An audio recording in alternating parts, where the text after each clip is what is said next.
Hey everyone. Oh, I made it. Oh, I've been running around, you can tell. I'm probably all red and splotchy. Hopped in the shower, hopped out, gathered things. So yeah, deep breaths. Let me just adjust the camera a little bit. Yo, maybe turn off the harsh light. Nah, alright. Yeah, I'm kind of futzing with things today. Can everybody hear me okay? I'm really hoping you can hear me okay. Not sure if I've got the volume set up. Oh, I think I can test it. You know what? I think I'll do this. Give me a second. I'm going to do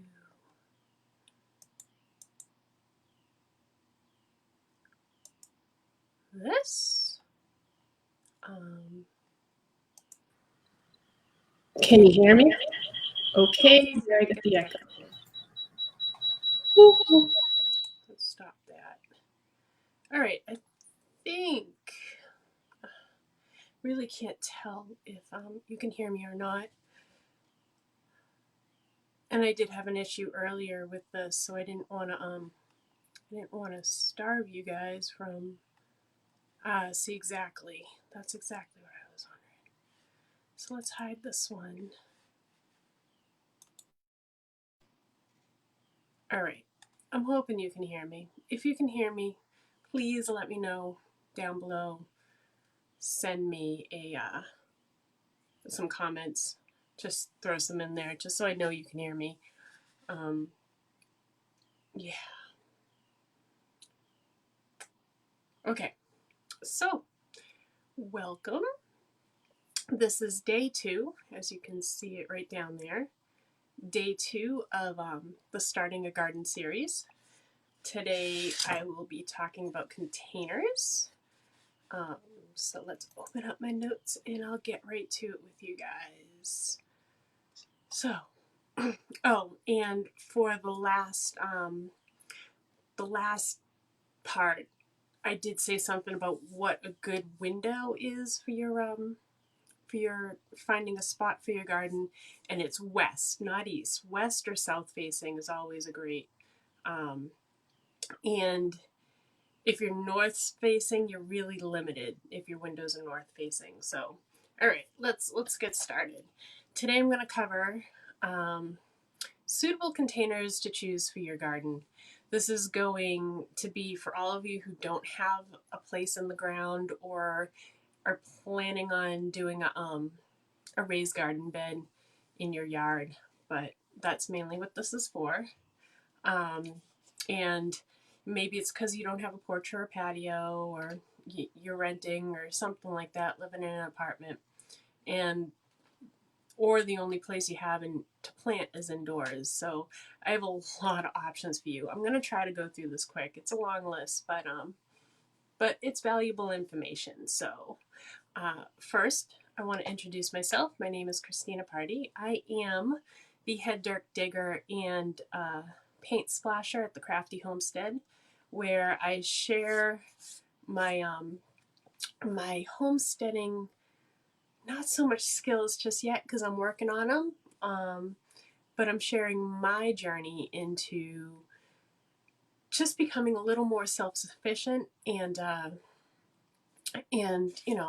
sharing my crafts with you, which is something that is really prevalent in my life. And I just want to share things with you. So if you've got nothing to do, you can, follow along or do some crafts yourself. I hope to, influence people to just do things on their own.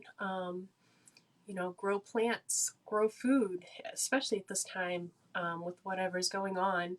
Growing food is huge. You could have, in just a couple of weeks, some food that you don't have to worry about going to the store for. So yeah, that's what I'm here to help all of you do. And if you like what you see, please hit that button down there. If things, yeah, if you just like everything, show me some colors. There's buttons down there. Push them, make them spread color all over the live. And also, if you like what you see, share it with other people. Post it on your groups. Just I'm trying to get you some good information, and I'm hoping it's going to help you all. Sorry about the bouncy table. I just realized that it bounces, so I'll try to keep my hands off of it. So this is day 2 of our starting a garden series. Today we're choosing a container.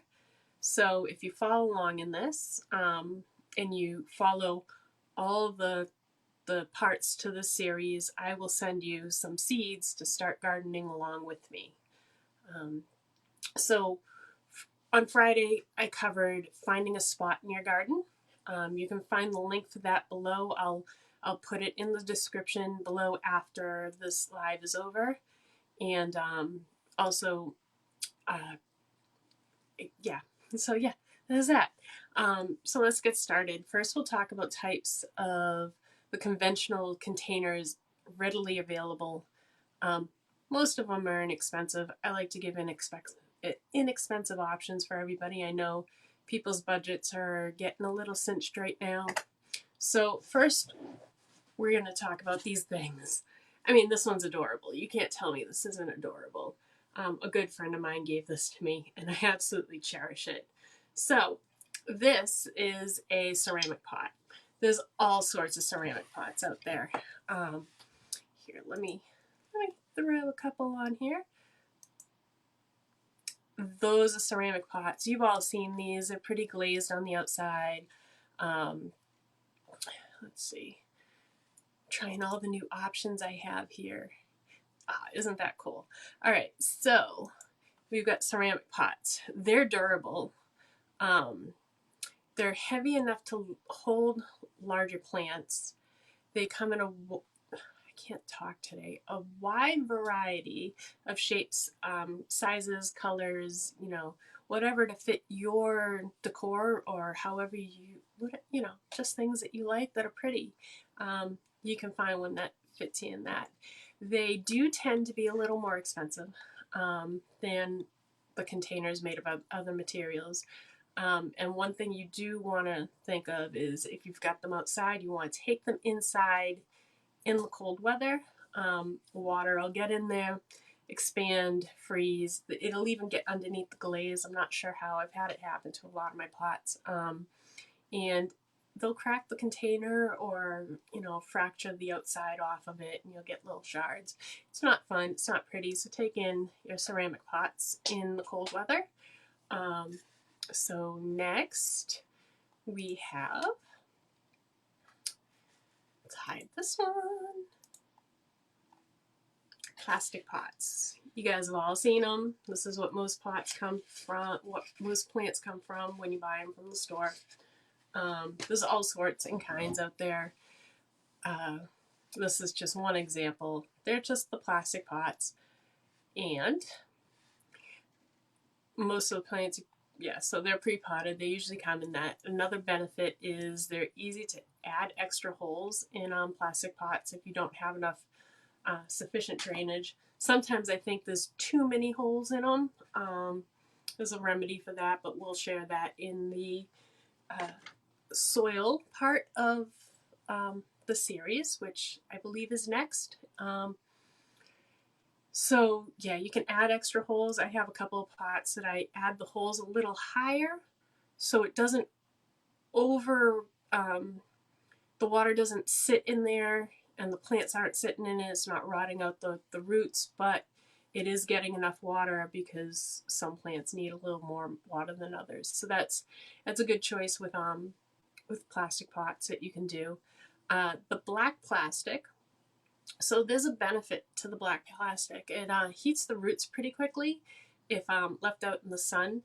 And in one way, it can be a blessing because plants like peppers love warm roots. So it's best to pot those in darker colored containers so the roots heat up and you'll just get more fruit off of the vines or the stalks. And it could also dry out your plants a little too much. So you want to keep an eye on them, see how it goes, and it also depends on your soil, which we'll talk about in the next part, the next day of the series. So plastic containers come in a lot of different shapes and sizes and colors. They're not just these black ones. They're not just those I don't know which direction it is. Those ones. You can get really pretty ones. They're also very lightweight, which is awesome. A lot of the job lot stores have some really nice plastic ones. I'm really actually starting to like plastic, and you can reuse them, so it's not like something that you can throw away. Like you're just going to use them once. I save all of these. I believe they can also be, most of them, yep, they can be recycled too. So that's another plus. So that one, and I'm gonna hide that one. And is that the next one? Yeah. So, holy crap, that's big. Can you see that? I'm sorry, the picture's huge. Oh, actually, it's only big on one of my screens. It looks like it's fine on that one. I'm so messed up with the. All right, so they're. Oh, as I'm losing dirt in my sewing room. We all know these. They're awesome. I love them. I love how they weather. They're nice little pots, big pots. I mean, I have a gigantic one. They are a little heavy when they get bigger. I mean, I have a big one for my hibiscus. But yeah, my hibiscus. We won't go there on what happened to those. So they are one of the favorite pots of gardeners, many gardeners. And it's undoubtedly it has to do with their earthly aesthetic. They're clay. They're from the earth. What better to plant things that grow in the earth from something from the earth? That's my thought. They are lighter than a ceramic, which is most definitely true. Or the concrete pots that are out there, those beautiful concrete pots. Oh, I wish I could have one, but I can't move them. So we like the terracotta around here. It's a lot nicer looking than plastic. Plastic will always look like plastic. These will always look nice and earthy. They're economical compared to other materials. They are definitely cheaper than the ceramics. Terracotta is quite porous. It's good for plants that need plenty of drainage. They do need to be brought in like the ceramic pots in the winter or the cold weather, because they can freeze, crack, and chip and break. I've had some shear right across. But the cool thing with those is you can smash them, reuse them. You can use them as I don't know if you can see this. There's the stones in there. You can reuse them to cover up your holes. You can make some really cool fairy gardens and stuff with it. You'll see that stuff on Pinterest. Another thing that I haven't covered yet is raised gardens. This here is a picture of my berry garden. It was when I started it in this picture, it was my vegetable garden, and I realized I kind of ran out of space. And yeah, it was just, I like it. I gotta caution you on the U shape. It can be kind of tricky, and I will cover that in a second. So I touched on this briefly the other day. They're easy to build, relatively inexpensive. Those in this one are 2x4s. I think you can get a 2x4 for under $3. You want to stick with the more quality wood like the fir, because it doesn't rot as much. I wish I had a picture of this now. This garden's about 4 or 5 years old, maybe a little longer. And it's holding up pretty well. I've got a couple spots that have kind of I don't want to say rotted through, but have gotten a lot wetter than the other spots. But it's easy to repair those, which I like, and cheap. So uh, I'm not going to get into how to build these.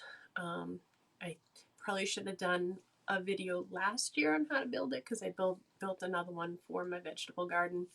Um, and maybe at some point I will go into how to build one. But for this series, I'm going to skip on that today. There are a lot of good DIYs on Pinterest.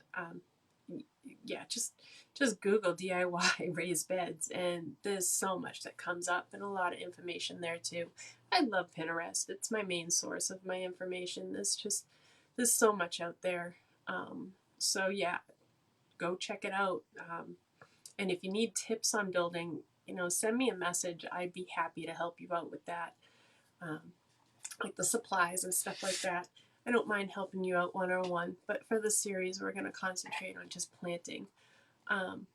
So I do have a couple tips on the raised beds. Make sure it's at least a foot deep. I made this, it's about 2 feet high. And the reason why I did it was I have back issues, so bending over was an issue for me. So I kind of just sit on the rim and garden that way. It's a little bit easier. So that's why it's higher. I really only had to go about a foot up. I've also lined it.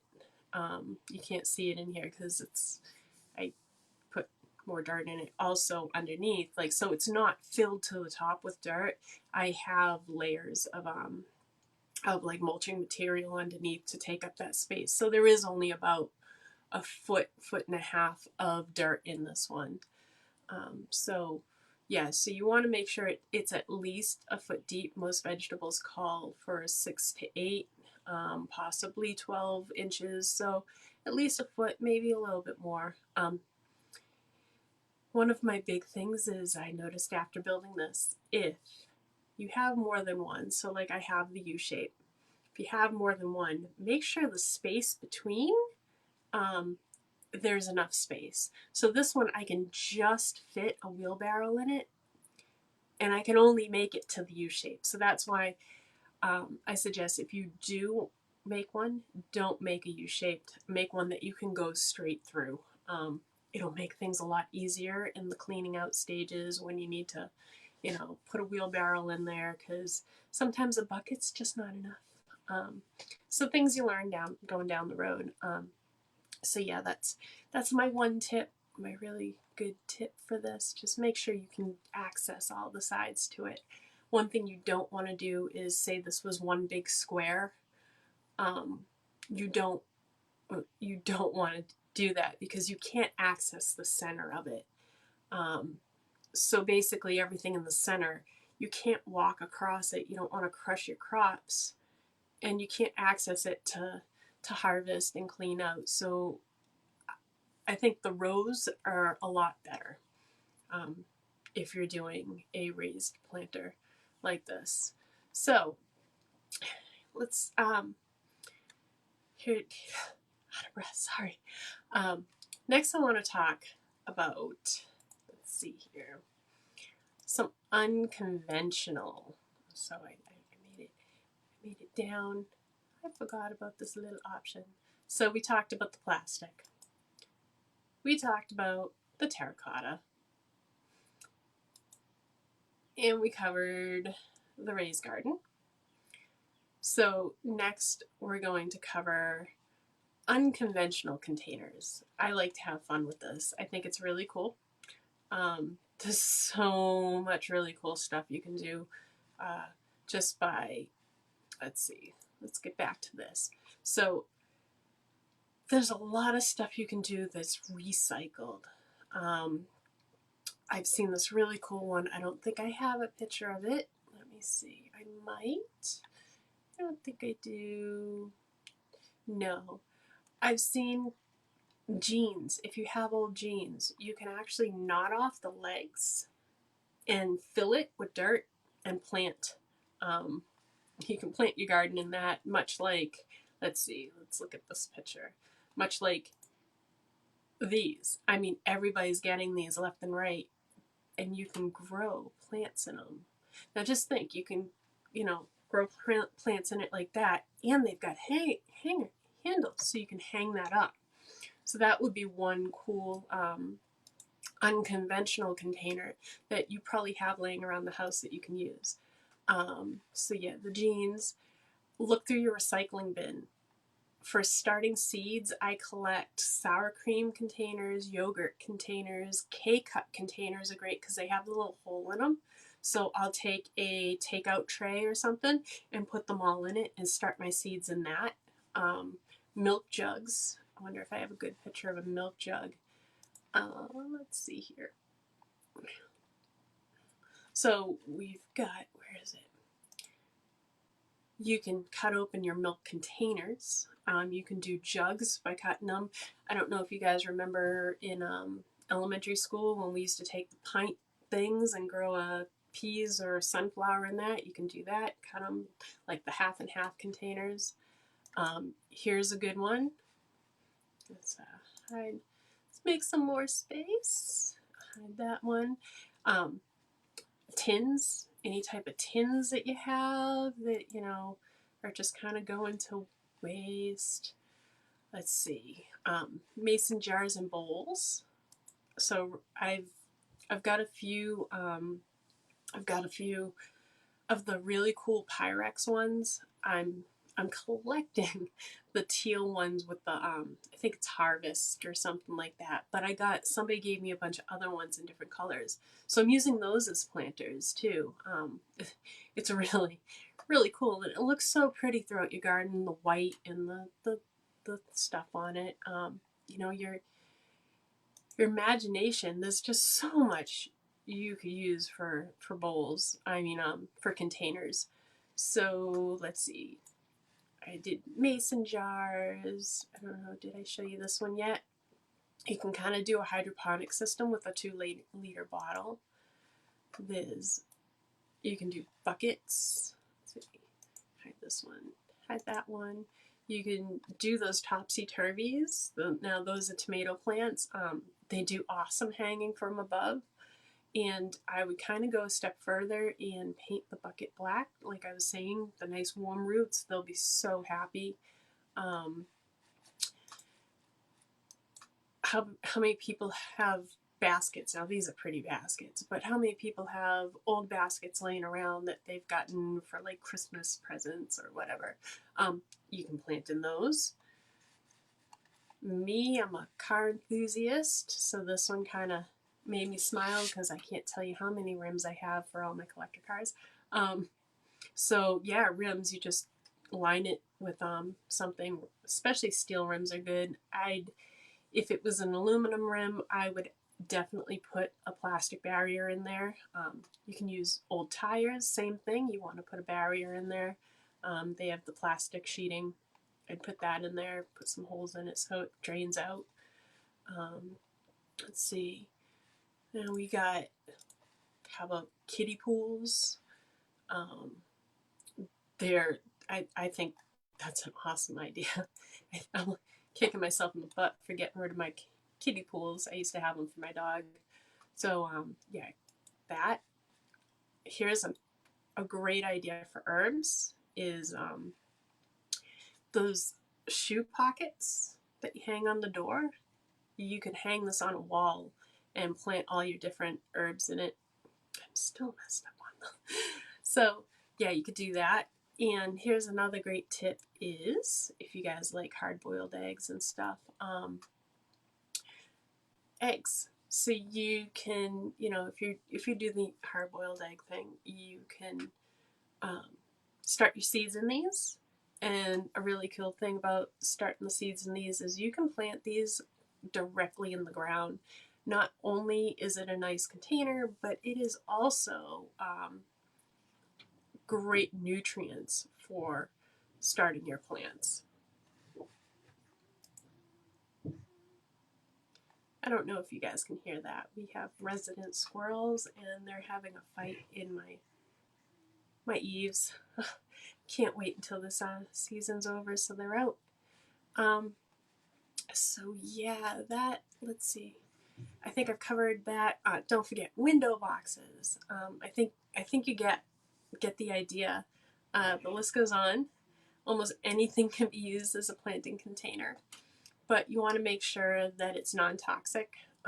If you have any doubts, just get a plastic liner. They have a lot of pot liners.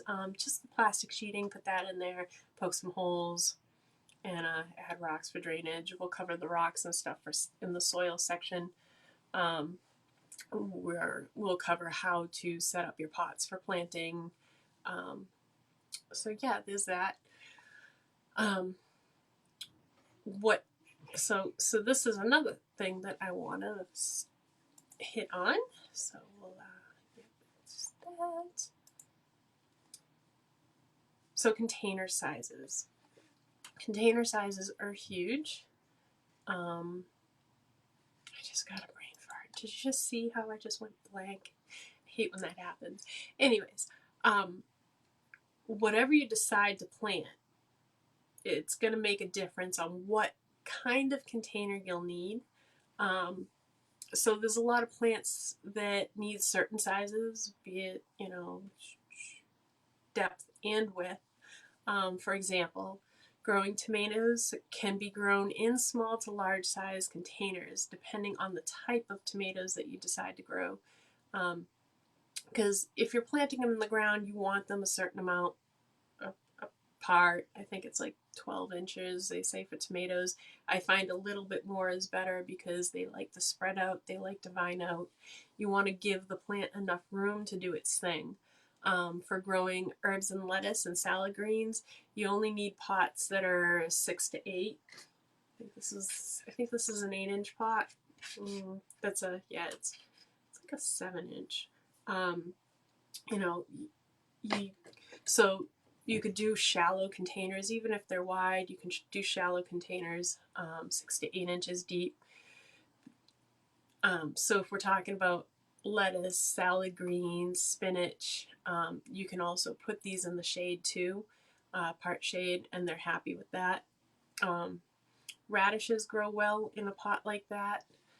For vegetables like peppers, carrots, eggplants, and beans, you'll need at least 12 inches. Well, we talked about that on the raised garden. Think about it. The carrots, you want to have them grow down. There's got to be enough dirt for them to grow down in there. So you got to think about the roots on the peppers, eggplants, and beans. So you definitely want about 12 inches, and I would stick to wider pots for those. Let's see. Peppers, you can grow up to 3 plants, they say, in a 12-inch pot, and I would say probably about 12-inch wide at the top. So a hardware store bucket would be great for 2 to 3 plants of peppers. I've actually done that, and it does really well. Again, you want to paint those buckets blacks because the peppers are going to love that. For chilies, you're going to need a larger pot, more for width than it is.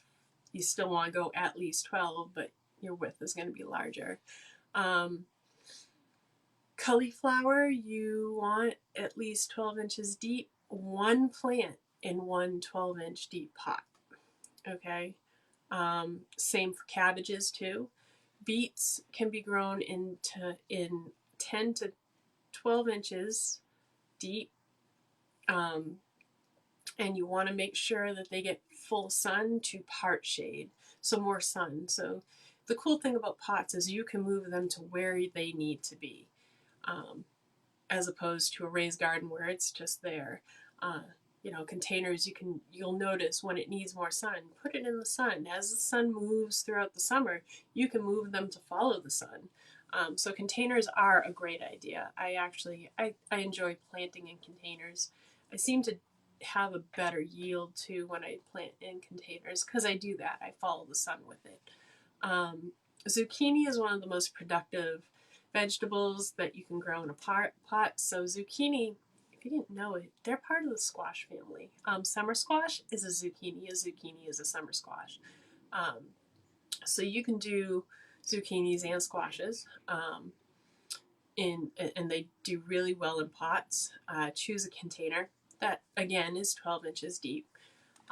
Potatoes and corn can be grown in containers.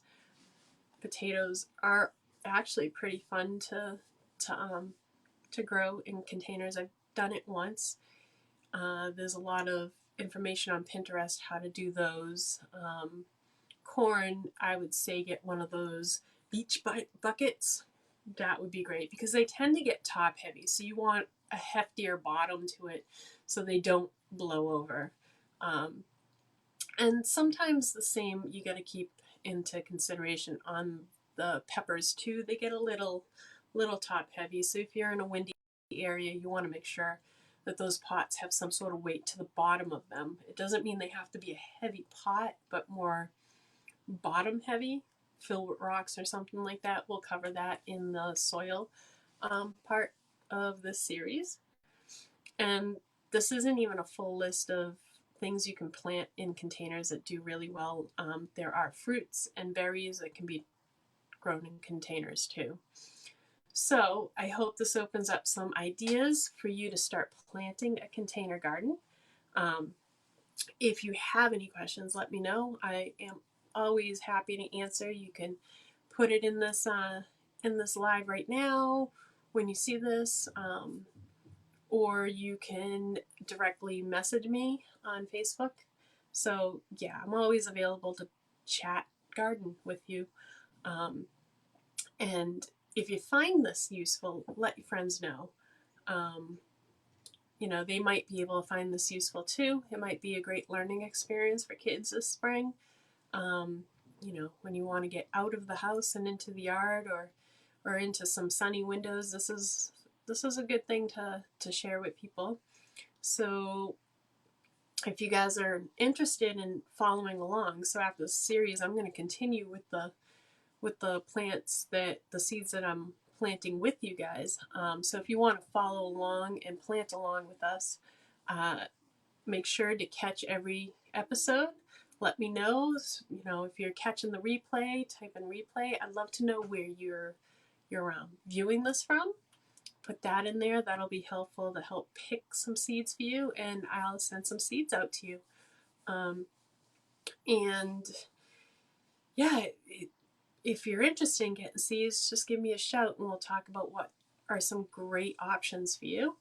And I'm gonna say Thursday. It's kind of tough right now. My husband's out of work, so we're doing stuff around the house and my series seem to get a little long. I'm not sure how long we're at right now. So we're on about a half hour, a little over a half hour. So they seem to get a little longer. So yeah, I'm gonna try to stick around this time of day.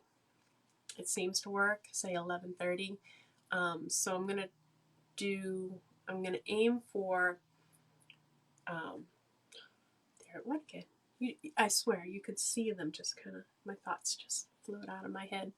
I'm going to aim for 11:30 on Thursday for part day slash day 3 of the Planting the Garden series. We'll cover how, like soil for your pots, how to get your soil ready and everything, and what you need for good drainage and stuff in your pots. So then the last day we will be planting seeds. So, all right, I think that's it for today. Share some love. I got some seeds for you, Linda. I do. I don't know. Actually, hold on. I keep finding more. This is crazy. I might have to get a bigger toolbox. I kind of hoard seeds. It's bad. I mean, maybe it's not bad because, and they do seem to last for days. So most of these are all veggie seeds. I have a whole nother thing downstairs of flowers, and I found a crap load more seeds. The other thing, so I share seeds. Can't really see it. This is to me from a friend. I'll see things in different areas that my friends live in, and I'll have them send me seeds of their native plants. Um, I've got other ones. I haven't even opened them. I have so many seeds I don't know what to do with. But if you're looking for some good seeds, let's see here. This is my favorite company. It's called High Mowing. Let's see if we can get the shine off of that. They are awesome seeds. They grow really well. I also like the amount of information on the back. Yeah, so this is my favorite brand. I actually grab them every time I go to our local farm stand, but you can order them online. But I do definitely have sheets. Yeah, sheets. I have sheets too, probably. No, not really. I have seeds to share with everybody. So I hope you like what you saw today. Just hang in there, everybody, and get some sun. Get out there and get some sun. Wander around your yard, see where an awesome place for planting a garden would be. So, and if you guys have anything to share, if you guys have gardens yourselves, share. Just share. All right, I hope I made you smile today, and we will see you Thursday for part